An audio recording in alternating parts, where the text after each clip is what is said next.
ಓಂ ಶ್ರೀ ಗುರುಭ್ಯೋ ನಮಃ. ನವಗ್ರಹ ದೇವತಾಭ್ಯೋ ನಮಃ. ಆತ್ಮೀಯ ವೀಕ್ಷಕರೇ, ನೈನ್ ಮಾಸ್ಟರ್ಸ್ ಚಾನಲ್ಗೆ ತಮಗೆಲ್ಲ ಸ್ವಾಗತ. ಕನ್ಯಾ ರಾಶಿಯವರ ಮಾರ್ಚ್ ತಿಂಗಳ 2025 ಗೋಚಾರ ಫಲವನ್ನ ನೋಡೋಣ. ಮೊದಲಿಗೆ ಗ್ರಹ ಸ್ಥಿತಿಯನ್ನು ನೋಡೋಣ. ಗ್ರಹ ಸ್ಥಿತಿ ಡಿಸ್ಪ್ಲೇ ಆಗ್ತಾ ಇದೆ, ಅಬ್ಸರ್ವ್ ಮಾಡಬಹುದು. ಜನ್ಮ ರಾಶಿಯಲ್ಲಿ ಕೇತು ದೇವರು ಸ್ಥಿತವಾಗಿದ್ದಾರೆ. ಸಪ್ತಮದಲ್ಲಿ ರಾಹು ಮತ್ತೆ ಸಪ್ತಮದಲ್ಲಿ ಶುಕ್ರ ದೇವರು ಕೂಡ ಸಂಚರಿಸ್ತಾ ಇದ್ದಾರೆ. ಬುಧ ದೇವರು ಕೂಡ ಸಂಚರಿಸ್ತಾ ಇದ್ದಾರೆ. ತಿಂಗಳ ಆರಂಭದಲ್ಲಿ ಶನಿದೇವರು 6ನೇ ಭಾವದಲ್ಲಿ, ಜನ್ಮ ರಾಶಿಯಿಂದ 6ನೇ ಭಾವದಲ್ಲಿ ಸಂಚರಿಸ್ತಾ ಇದ್ದಾರೆ. ಅದೇ ರೀತಿ ಸೂರ್ಯದೇವರು ಕೂಡ ಜನ್ಮರಾಶಿಯಿಂದ 6ನೇ ಭಾವದಲ್ಲಿ ಸಂಚರಿಸ್ತಾ ಇದ್ದಾರೆ. 12ನೇ ತಾರೀಕಿನವರೆಗೆ 14ನೇ ತಾರೀಕಿನವರೆಗೂ ಸಂಚರಿಸ್ತಾ ಇದ್ದಾರೆ. ನಂತರ ಸಪ್ತಮ ಭಾವಕ್ಕೆ ಸಂಚಾರ ಮಾಡ್ತಾರೆ. ಶನಿದೇವರು ಸಪ್ತಮ ಭಾವಕ್ಕೆ 2023 ನಂತರ, ಇದೇ ತಿಂಗಳು ಮಾರ್ಚ್ 23 ನಂತರ ಸಪ್ತಮ ಭಾವಕ್ಕೆ ಸಂಚಾರವನ್ನು ಮಾಡ್ತಾರೆ. ಮತ್ತಿನ ದಶಮದಲ್ಲಿ ಮಂಗಳದೇವರು ಸ್ಥಿತವಾಗಿದ್ದಾರೆ. 9ನೇ ಭಾವದಲ್ಲಿ ಗುರುದೇವರು ಸ್ಥಿತವಾಗಿದ್ದಾರೆ. ಇದಿಷ್ಟು ಗೋಚಾರ ಕುಂಡಲಿ. ಬನ್ನಿ ವಿಚಾರವನ್ನ ತಿಳಿದುಕೊಳ್ಳೋಣ, ಯಾವ ರೀತಿ ಫಲಗಳು ಇವೆ ಅಂತೇಳಿ. ಆರೋಗ್ಯ ವಿಚಾರದಲ್ಲಿ ಶುಭ ಗೋಚರ್ಯ ಸೂರ್ಯ ಮತ್ತು ಶನಿದೇವರು ಈ ತಿಂಗಳ 15ನೇ ತಾರೀಕಿನವರೆಗೂ ಉತ್ತಮ ಆರೋಗ್ಯ ನೀಡಲಿದ್ದಾರೆ. ಆರೋಗ್ಯ ವಿಚಾರವಾಗಿ ಉಲ್ಲಾಸ, ಉತ್ಸಾಹ, ಲವಲವಿಕೆಯಿಂದ ಇರುವಿರಿ.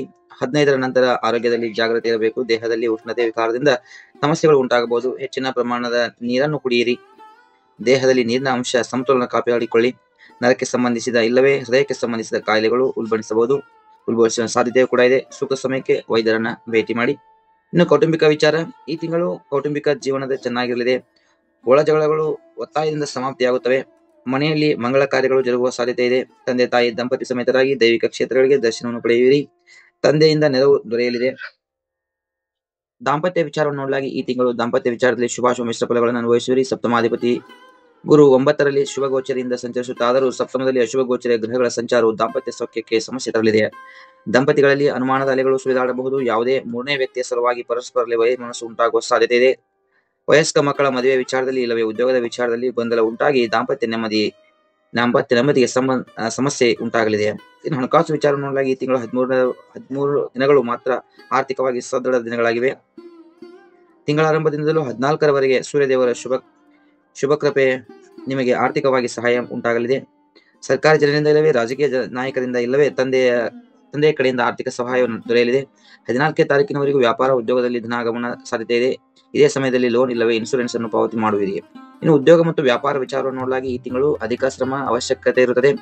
ಜಾಸ್ತಿ ರಿಸ್ಕ್ ತೆಗೆದುಕೊಂಡು ಕಾರ್ಯನಿರ್ವಹಿಸಬೇಕಾಗುತ್ತದೆ. ಯಾವುದೇ ಕಾರ್ಯಗಳನ್ನು ಪೂರ್ಣಗೊಳಿಸಲು ಪ್ರಯತ್ನಿಸಿ.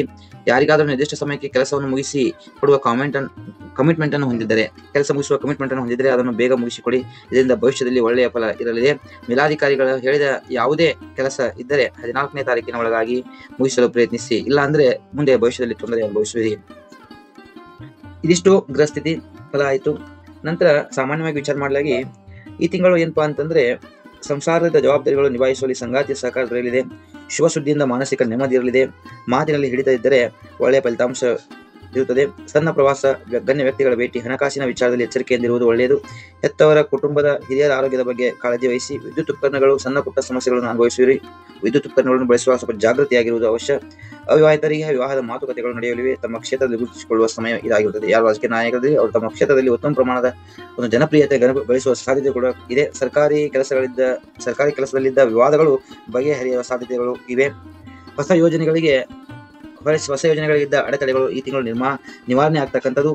ಬರಬಹುದಾದ ಸಮಸ್ಯೆಗಳಿಗೆ ಪರಿಹಾರ ಕ್ರಮವನ್ನು ಈಗಾಗಲೇ ಕಂಡುಕೊಳ್ಳುವಿರಿ. ಭೂ ವ್ಯವಹಾರಗಳಲ್ಲಿ ಲಾಭ ಆಗ್ತಕ್ಕಂಥದ್ದು. ಆರ್ಥಿಕ ಸ್ಥಿತಿ ಸದೃಢವಾಗಿರಲಿದೆ. ಆಪ್ತರು ಮತ್ತು ಸಹೋದ್ಯೋಗಿಗಳಿಂದ ಸಹಾಯ ಸಹಕಾರ ದೊರೆಯಲಿದೆ. ಸ್ವಲ್ಪ ಏನಪ್ಪಾ ಅಂದ್ರೆ ತಿಂಗಳ ಮಧ್ಯದಲ್ಲಿ ತಪ್ಪು ನಿರ್ಧಾರಗಳಿಂದ ನಷ್ಟವನ್ನು ಅನುಭವಿಸ್ತಕ್ಕಂಥದ್ದು. ಸ್ವಲ್ಪ ಜಾಗೃತಿಯಾಗಿರಿ. ತಿಂಗಳ ಮಧ್ಯದಿಂದ ಶ್ರಮದಿಂದ ಹಲವಾರು ಸಾಧನೆಗಳನ್ನು ಮಾಡಲಿದ್ದೀರಿ. ಕಲೆ ಮತ್ತು ಸಂಗೀತಕ್ಕೆ ಸಂಬಂಧಪಟ್ಟ ಹವ್ಯಾಸಗಳಿಂದ ಇರುವ ಜನರು ಮಾನ ಮನ್ನಣೆಗಳಿಂದ ಸಮೃದ್ಧಿಯನ್ನು ಹೊಂದತಕ್ಕಂಥ ಸಂತೋಷವನ್ನು ಹೊಂದತಕ್ಕಂಥದ್ದು ಆಗಿರುತ್ತದೆ. ಇದಿಷ್ಟು ಈ ತಿಂಗಳ ಮಾರ್ಚ್ ತಿಂಗಳ ಕನ್ಯಾ ರಾಶಿಯವರ ಗೋಚಾರ ಫಲವಾಗಿರುತ್ತದೆ. ಬನ್ನಿ ದೈನಿಕ ವಿಚಾರವನ್ನು ನೋಡೋಣ.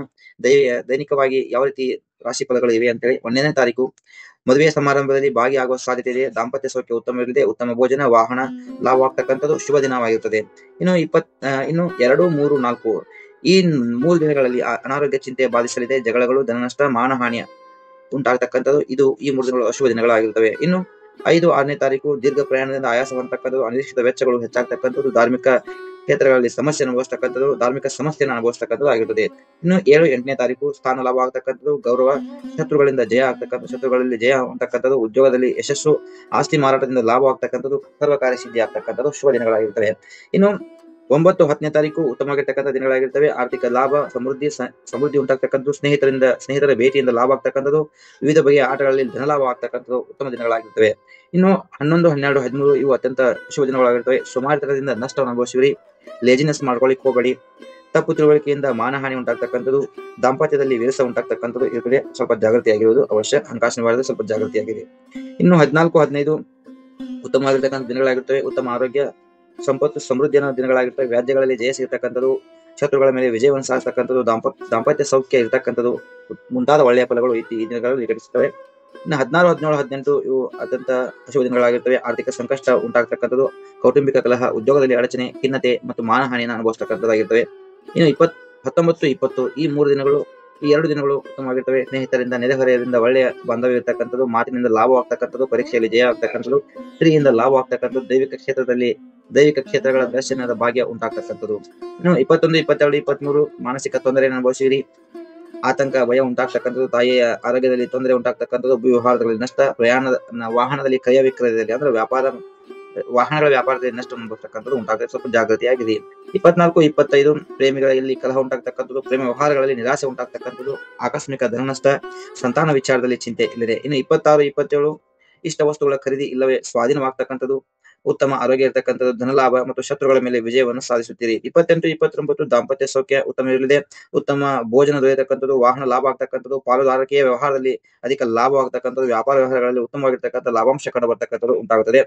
ಇನ್ನು 30, 31 ಇವು ತಿಂಗಳ 2 ಕೊನೆಯ ದಿನಗಳು. ಅನಾರೋಗ್ಯ ಚಿಂತೆಯನ್ನು ಅನುಭವಿಸ್ತೀರಿ. ಜಗಳ ಮತ್ತು ಧನನಷ್ಟವನ್ನು ಅನುಭವಿಸ್ತಕ್ಕಂಥದ್ದು, ಮಾನಹಾನಿ ಉಂಟಾಗ್ತಕ್ಕಂಥದ್ದು ಅಶುಭ ದಿನಗಳಾಗಿರ್ತವೆ. ಸ್ವಲ್ಪ ಜಾಗೃತಿಯಾಗಿರಿ. ಮತ್ತು ಇನ್ನು ಪರಿಹಾರವನ್ನು ನೋಡ್ಲಿಕ್ಕಾಗಿ ಈ ತಿಂಗಳು ನೀವೇನಪ್ಪಾ ಅಂತಂದ್ರೆ ನಿಮ್ಮ ಪರಿಹಾರವನ್ನ ಡಿಸ್ಕ್ರಿಪ್ಷನ್ ಅಲ್ಲಿ ಕೊಡಲಾಗಿದೆ. ದತ್ತಾತ್ರೇಯದ ಒಂದು ಆರಾಧನೆ ಮಾಡ್ತಕ್ಕಂಥದ್ದು, ಅವರ ಮಂತ್ರವನ್ನು ಪಠನೆ ಮಾಡ್ತಕ್ಕಂಥದ್ದು ಆಗಿರ್ತದೆ. ಮತ್ತು ಸಾಧ್ಯವಾದರೆ ವಿಷ್ಣುವಿನ ಒಂದು ಆರಾಧನೆಯನ್ನು ಕೂಡ ನೀವು ಮಾಡಬಹುದಾದ ಜೊತೆಗೆ ಮತ್ತು ಕೆಲವು ಇದ್ರ ಎಲ್ಲ ಮಂತ್ರಗಳನ್ನ ಮತ್ತು ಎಲ್ಲ ಇದರ ವಿಚಾರವನ್ನ ಎಲ್ಲವನ್ನು ಡಿಸ್ಕ್ರಿಪ್ಷನ್ ಕೊಡಲಾಗಿದೆ, ನೀವು ನೋಡ್ಕೋಬಹುದು. ಮತ್ತೆ ಇನ್ನೊಂದೇನಪ್ಪಾ ಅಂದ್ರೆ ಯಾರು ನಿಮ್ಗೆ ವೈದಿಕವಾಗಿರ್ತಕ್ಕಂಥ ಪರಿಹಾರಗಳನ್ನು ಮಾಡ್ಲಿಕ್ಕೆ ಆಗ್ತಾ ಇಲ್ಲ ಅಂತವ್ರು ಈ ಎನರ್ಜಿ ನಂಬರ್ ಅನ್ನು ನೀವು ಯೂಸ್ ಮಾಡಿಕೊಂಡು ನಿಮ್ಮ ಜೀವನದಲ್ಲಿ ಧನಾತ್ಮಕ ಫಲಿತಾಂಶವನ್ನು ನೀವು ಕಾಣಬಹುದು. ಈ ನಂಬರ್ ನ ದಿನ 108 ಸಲ ಪಠನೆ ಮಾಡಿ, ಇಲ್ಲ ನಿಮ್ಮ ಲೆಫ್ಟ್ ಹ್ಯಾಂಡ್ ನಲ್ಲಿ ನಿಮ್ಮ ದೇಹದ ಯಾವುದೇ ಎಡಗಡೆ ಭಾಗದಲ್ಲಿ ಗ್ರೀನ್ ಪೆನ್ ಇಂದ ಬರೆದು ಉಪಯೋಗಿಸತಕ್ಕಂಥದ್ದಾಗಿರ್ತದೆ. ಇಲ್ಲ ಒಂದು ಡೈರಿಯಲ್ಲಿ 108 ಸಲ ನೀವು ಈ ನಂಬರ್ ಗಳನ್ನ ಬರೀರಿ. ನೋಟ್ ಮಾಡ್ಕೊಳ್ಳಿ. ಈ ನಂಬರು 863 ಅಂತಕ್ಕಂಥ ನಂಬರ್ ಅನ್ನ ದಿನನಿತ್ಯ ಚಾಂಟ್ ಮಾಡಬಹುದು. ಇದರಿಂದ ಏನಪ್ಪಾ ಅಂತಂದ್ರೆ ಯಾವುದೇ ರೀತಿ ಡಿಸ್ಟರ್ಬೆನ್ಸ್ ಎಲ್ಲ ದೂರ ಆಗ್ತದೆ, ಸಕ್ಸೆಸ್ ಆಗ್ತೀರಿ.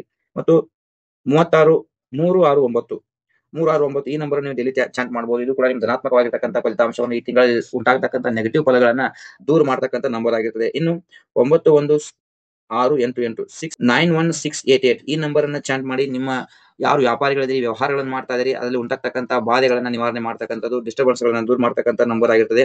ಇದನ್ನೆಲ್ಲವನ್ನು ಚಾಂಟ್ ಮಾಡಿ ಅದರಿಂದ ಒಳ್ಳೆಯ ಧನಾತ್ಮಕವಾಗಿರ್ತಕ್ಕಂಥ ಫಲಿತಾಂಶವನ್ನು ನೀವು ಕಾಣ್ತೀರಿ. ಇವುಗಳ ಬಗ್ಗೆ ಎಲ್ಲ ವಿಸ್ತೃತವಾಗಿ ಡಿಸ್ಕ್ರಿಪ್ಷನ್ ಅಲ್ಲಿ ಕೊಡಲಾಗಿದೆ, ನೀವು ಅಬ್ಸರ್ವ್ ಮಾಡಬಹುದು, ನೋಡಬಹುದು. ಇದಿಷ್ಟು ನಿಮ್ಮ ಈ ತಿಂಗಳ ಗೋಚಾರ ಸ್ಥಿತಿ ಮತ್ತು ದಿನ ಭವಿಷ್ಯ ಮತ್ತು ನಂಬರ್ ಸಂಖ್ಯಾ ಪರಿಹಾರವಾಗಿರ್ತದೆ. ಈ ವಿಡಿಯೋ ನಿಮ್ಗೆ ಇಷ್ಟ ಆದರೆ ದಯವಿಟ್ಟು ಲೈಕ್ ಮಾಡಿ, ಶೇರ್ ಮಾಡಿ, ಸಬ್ಸ್ಕ್ರೈಬ್ ಮಾಡಿ. ಧನ್ಯವಾದಗಳು.